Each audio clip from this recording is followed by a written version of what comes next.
Hasta aquí el resumen de los conceptos de la semiótica cultural y de Alessandro Barico que habíamos visto hasta ahora. Lo que tendríamos que pensar ahora es cómo ciertos textos funcionan en este nuevo contexto cultural. Un buen ejemplo para pensar ese sistema de relaciones entre textos es partir de textos en donde es posible encontrar una gran cantidad de información. Y esos textos son los textos clásicos, los llamados textos clásicos. Hay textos clásicos tanto en la literatura como el cine. Lotman, de hecho, trabaja el concepto de texto clásico, no lo llama así, sino que lo llama texto canónico. Y es interesante la visión de Lotman, porque lo que hace Lotman es subrayar no el carácter quieto o el carácter empantanado de un texto clásico, es decir, el carácter inmóvil que pueda tener, sino más bien el carácter dinámico y hasta paradojal de un texto canónico. Lo que dice Lotman, por ejemplo, es que el texto canónico o el texto clásico se caracteriza precisamente porque en él todo es conocido, pero a pesar de ser conocido, puede generar nueva información cultural todo el tiempo, es decir, en cualquier época en la que vuelva a aparecer. Esta idea es muy interesante porque entonces convierte al texto clásico en una especie de cantera inagotable de información cultural, en una especie de individuo excitante de nueva información cultural que al ser colocado en diferentes contextos sociohistóricos puede generar nueva información a pesar de que es reconocido y conocido por los actores que lo leen o lo receptan. Es decir, fíjense cómo en la hipótesis de texto canónico que maneja Lotman vuelve a aparecer la lógica de los partenaires de la comunicación, de aquellos dos textos que son parecidos a la vez que diferentes, en esa situación de asimetría informativa, pero también de posibilidad de diálogo cultural. Es precisamente porque el texto canónico puede portar diferentes capas de la memoria, pero también porque lo hace, porque porta esa memoria condensada de una manera muy económica y con mucha plurivocidad, lo que hace que sea un generador de nueva información cultural casi de manera constante. Uno podría pensar también que los textos canónicos o los textos clásicos provienen de las zonas nucleares de la cultura, de aquellos lugares en donde se consolidan gramáticas y frente a las cuales estos textos vendrían a ser casi su mejor ejemplo o su ejemplo más logrado. De hecho, los textos canónicos sirven para modelar o para funcionar como modelos de otros textos. Hacen o generan esa especie de avalancha de textos que veíamos en el primer encuentro. Y son también reforzadores de esas gramáticas. Sirven no solamente como ejemplo y modelo, sino también como principios rectores de esas gramáticas nucleares. Pero cuando uno adopta la perspectiva de la semiótica cultural, pero también complementa, por ejemplo, esa visión con una visión sociológica como la que aporta el texto de Michel de Certeau, que ustedes tienen en bibliografía, uno comprende o empieza a comprender que esos textos canónicos en realidad son el resultado del trabajo social de ciertas instituciones autorizadas socialmente para sostener o para legitimar o para traducir esas posiciones textuales. Es decir, uno no tendría que pensar, o sería imposible por lo menos, o irrelevante para una perspectiva teórica como la semiótica cultural, cuáles son las propiedades que posee un texto que lo hacen clásico o que lo hacen canónico, y debería empezar a pensar cuál es el trabajo social en torno a ese texto para que se haya convertido en un texto canónico. Esa perspectiva, que es más bien de orden sociológico o sociológico artístico, lo que permite ver es cuáles son las tramas y las relaciones textuales que provocan que ciertos textos estén en una posición y otros en otra. Y también permite entender cómo, a lo largo de una diacronía o de un proceso histórico, ciertos textos que se encontraban en una posición periférica puedan, sin problema o sin contradicción, llegar a estar en una posición central y pasado un tiempo pueden volver a su zona periférica o dejar de estar en la zona central. Todas esas son posibilidades que se habilitan con modelos teóricos dinámicos que piensen la dinámica textual en sistemas de relaciones y de posiciones y no en propiedades ontológicas de los sujetos o de los textos en sí mismos. No habría desde esta perspectiva propiedades ontológicas de esos textos que permitan definir de una vez y para siempre que son textos clásicos y que van a seguir siéndolo mañana. En este sentido, un buen ejemplo de un texto canónico que nos resulta conocido, pero también transmite siempre en nuevos contextos, en nueva situación de contacto con otros textos, siempre genera nueva información cultural, es el caso del mito. El mito como una narración de hechos memorables, normalmente protagonizados por un personaje de características sobresalientes, un personaje extraordinario, en un tiempo prestigioso y lejano. Esta definición, que recupera en cierto modo la definición de Mircea Eliade, lo que hace es pensar al texto mítico como una especie de narración que siempre está ubicada en el momento del origen o en el momento en que algo trascendental sucedió. Estas narraciones, que tenían un valor cultural, un valor explicativo, filosófico y también un valor práctico en ciertas culturas, con el correr del tiempo y con el cambio de los contextos históricos sociales, lo que hace es ser relegado al campo de lo ficcional, porque aparecen en los sistemas culturales otros lenguajes culturales que traducen la complejidad del mundo y que resultan más autorizados, más legitimados para dar explicaciones de la realidad, como por ejemplo la ciencia. Frente a la ciencia, las explicaciones del mito nos suenan a relatos, suenan quizás a producto de la inventiva subjetiva. Frente a la objetividad, el peso de la prueba y el rigor del método científico que caracterizan el lenguaje cultural de la ciencia. De todos modos, en perspectiva lotmaniana, deberíamos pensar que ambos son lenguajes culturales y que uno sin el otro no pueden dar cuenta acabada de la realidad. Pensemos, por ejemplo, en algunos textos míticos de gran influencia en la cultura occidental. No hablo de la cultura oriental porque no tengo el conocimiento acerca de todo el bagaje mítico que se maneja en esa dimensión. Pero hago la mención o hago la salvedad para que siempre seamos conscientes de que incluso cuando hablamos de mitología, muy probablemente estamos pensando en la mitología que permea o que caracteriza nuestro sistema cultural, que ha sido traducida y que posee traducciones de información cultural de otros sistemas, pero que no son preponderantes o no han tenido tanta influencia en nuestra cultura.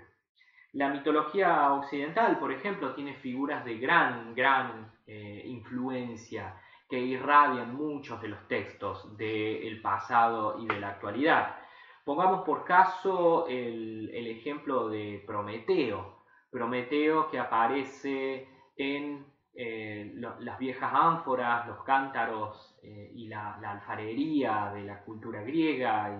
y de las culturas antiguas, que aparece en la escultura, que aparece en la pintura, que aparece incluso en los videojuegos. Hay una de las entregas del videojuego God of War, en donde este nuevo personaje mítico del que ya vamos a hablar, Kratos, se encuentra con el viejo Prometeo encadenado y siendo devorado por un águila. Esa imagen clásica del Prometeo, quizás inmortalizada por la tragedia de Esquilo, lo que hace ver es el modo en el que este personaje mítico y sobre todo la narración mítica en torno a Prometeo, quizás algunos de los tramos de esa narración de toda la vida de Prometeo solemos elegir o la instancia en que se roba el fuego o la instancia en la que es castigado por Zeus por haber desobedecido el mandato de los dioses y haber ayudado a los hombres. De toda esa narración, entonces, estos momentos míticos, estos mitemas, podríamos decir, son los que la cultura, no solamente contemporánea, sino la cultura humana, ha preferido a lo largo del tiempo para dar cuenta de cierta situación existencial, de cierta sensibilidad, de cierta descripción del mundo. Es decir, son estos mitemas los que han sido utilizados para modelizar la realidad en determinados momentos. Los textos canónicos como el mito suelen constituir un reservorio de textos fundamentales. Están dentro de ese conjunto de textos fundamentales, aquel conjunto que solemos llamar los textos clásicos. Por supuesto que, como hemos dicho, hay clásicos en cada uno de los lenguajes culturales que queramos analizar, en el cine, en la literatura, en la música. Lo que parece que tienen en común esos textos, o lo que uno podría pensar que tienen en común, es su característica de ser no solo textos modélicos, por su capacidad de modelizar una época, sino también porque materializan o dan cuerpo a las gramáticas imperantes. Sirven para mostrar modos de ser y modos de hacer. Si uno piensa, por ejemplo, en el mito de Odiseo y piensa el modo en el que en la narración, en el poema homérico, en la Odisea, aparece la figura de Penélope, uno descubre en esa figura que espera, en esa figura quieta, en esa figura que no viaja, en esa figura inmóvil que tiene que sostener el impulso y la presión de los pretendientes hasta la llegada o hasta la vuelta de Odiseo, uno descubre un modelo de mujer a la espera, un modelo de mujer fiel en un contexto de relación matrimonial o de pareja, en donde se reserva el viaje y la movilidad para el hombre y la quietud y la espera para la mujer. Lo que caracteriza, según el mito y según ha trascendido en nuestra cultura del mito, es que lo que hace Penélope es tejer.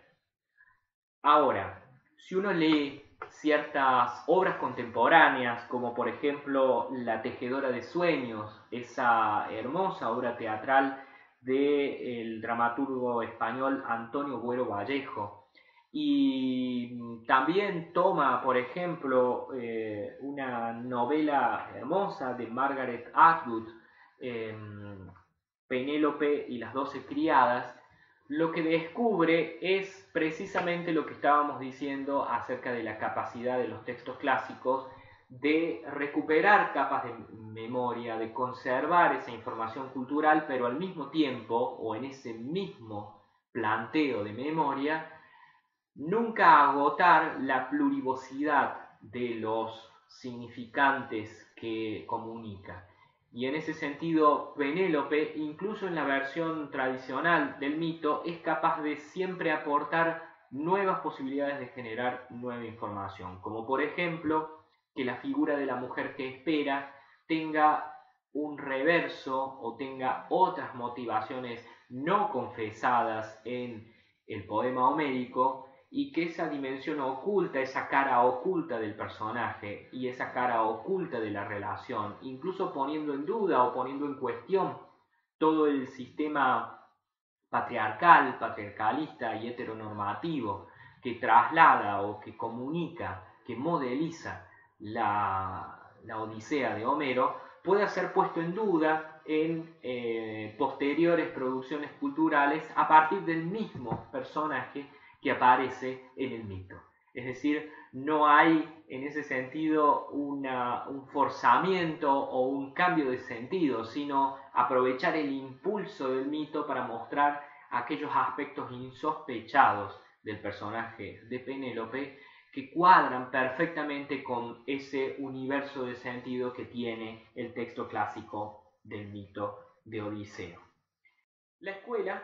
suele echar mano muy seguido de los clásicos de la literatura y el cine. Muchas veces, como ustedes van a ver en la crítica que hace el texto de Gerbaudo al modo en el que se utilizan estos textos clásicos en la escuela, muchas veces de modo aplicacionista o reduccionista, o tomado solamente como ejemplo para mostrar, para ubicarlo como cantera de ejemplos, y en ese sentido la institución escolar suele reducir o suele contener esta posibilidad de plurivocidad que tiene el texto clásico, esta posibilidad de generar nueva información cultural, precisamente porque, como señala Desertó en su texto, lo que hacen algunas instituciones como la academia, como la escuela o como algunos medios de comunicación, la crítica literaria en general, es tratar de configurar una especie de sentido literal y defender ese sentido literal,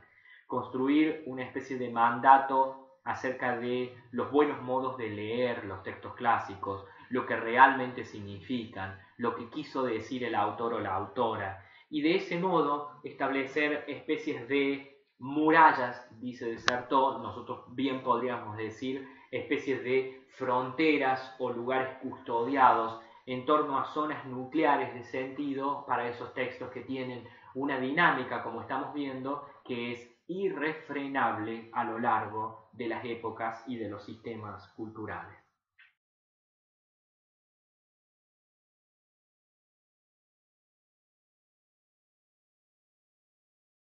Una buena pregunta entonces es pensar de qué modo se pueden convertir en sistema de paso los textos clásicos, o como dice Gerbaudo, cómo se pueden provocar envíos y cómo se pueden recuperar los envíos que provocan la literatura o que provocan los textos clásicos en la literatura. Cómo anexar otros textos a esos textos, cómo conducir la mirada de un texto a otro, cómo provocar una especie de desenfoque o de mirada panorámica a partir de un texto particular. Cómo enseñar a mirar la cultura griega del siglo VIII a.C. a partir de un poema homérico, de un texto en el que se diría que es repetitivo o que puede ser violento en algunos pasajes, estoy pensando en la Ilíada. Cómo hacer para mostrar una cultura a partir del texto. Esa es una buena pregunta para abordar en el aula. Y la otra buena pregunta es, ¿qué hace clásico a un clásico?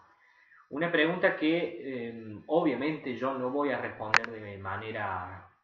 taxativa, sino tan solo con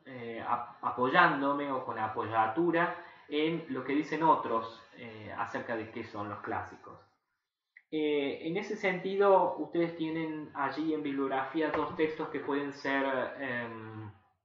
que pueden conducir una reflexión acerca de la complejidad del concepto de clásico literario. Tienen el texto, por supuesto, de Jorge Luis Borges y tienen el texto más de índole sociológico de Michel de Certeau.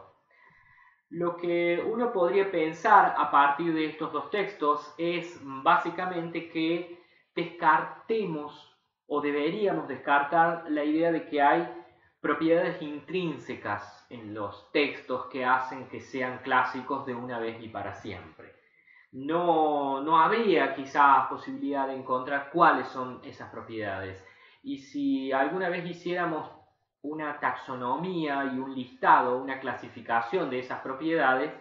debiéramos pensar que esa clasificación es siempre provisoria y depende del conjunto de instrumentos, de las metodologías y de los intereses de la época que trazan esa taxonomía o esa clasificación de propiedades de los textos. Deberíamos asumir más bien, como lo hace Michel de Certeau, la variable sociológica que hace pensar en cuáles fueron las instituciones y los actores socialmente autorizados que provocaron que ese texto ocupe una posición canónica o una posición de clásico. Es decir, qué es lo que ha hecho que cierto texto sea leído al modo de un texto clásico. En ese sentido, hay varios pasajes del texto de Borges que son muy reveladores para pensar esta cuestión, como por ejemplo la idea de que la gloria, y lo digo entre comillas, la gloria de un poeta depende, dice Borges, de la excitación o de la apatía con la cual las generaciones futuras de lectores pongan a prueba esos textos en la soledad de sus bibliotecas. Con esta frase, que es además de poética, bellamente poética, una frase que describe la situación individual, en soledad, de lectura individual en la que está pensando Borges, pero también la situación colectiva a partir de la cual se vinculan las diferentes lecturas en un momento histórico, cultural, y es ese entramado de lecturas, esa convergencia, esa coincidencia, la que provoca que haya un mutuo sentir acerca de lo que se considera clásico o no clásico. Dice en otro pasaje Jorge Luis Borges, clásico no es un libro que posee ciertos méritos, sino aquel que generaciones venideras, urgidas por diversas razones,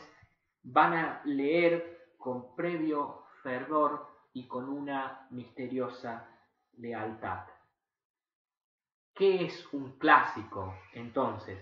Podríamos decir que es un texto que se lee y se rememora con pasión. Hay en esta definición una dimensión de la memoria que ya vimos en el concepto de texto que maneja Lotman, pero también una capacidad de creación de nueva información y una capacidad de apasionar a los futuros lectores y futuras lectoras a partir de información que ya estaba contenida, codificada, condensada en ese texto fantástico, en ese texto compacto, sumamente económico, plurívoco, que es el texto clásico. Por eso dice Lotman que un texto clásico es una paradoja informacional, porque dice siempre cosas nuevas a partir de lo que es por todos y todas conocido. Es decir, tiene esa capacidad de generar nueva información cultural, incluso donde pensábamos que ya estaba todo dicho. Hay también vinculaciones que podríamos hacer, lo dejo planteado solamente, entre esta hermosa imagen que trabaja Borges acerca de la soledad de la biblioteca o de los lectores en sus bibliotecas, y lo que Dessertó trabaja como cierto conjunto de prácticas desobedientes, de prácticas privadas y subterráneas que desarrollan los lectores, muy contrarias a la imagen que suele tenerse del consumidor quieto, del consumidor inmóvil, del consumidor que responde como un robot los mandatos de la cultura comercial o de los medios masivos de comunicación. Contrario a esta visión, en contra, impugnando esta visión, lo que hace el texto de Dessertó es mostrar a lo largo de ese texto, pero también a lo largo de todo su libro, La invención de lo cotidiano, es mostrar el conjunto de prácticas desobedientes que tienen los usuarios de los diferentes artefactos culturales y la necesidad de poder percibir estos mínimos lugares de desobediencia y de impertinencia de los lectores y las lectoras frente a los textos. Uno debería quizás pensar en el aula entonces, no que nuestros lectores no leen o que nuestros lectores no saben nada, sino pensar en que leen en la soledad de sus bibliotecas, en sus horas íntimas, que leen desobedientemente, que leen impertinentemente, y que lo que tenemos que lograr es pensar de qué modo recuperamos en el aula esas travesías de lectura y de qué modo podemos generar envíos desde los textos que nosotros proponemos hacia los textos que esos lectores y lectoras están efectivamente leyendo.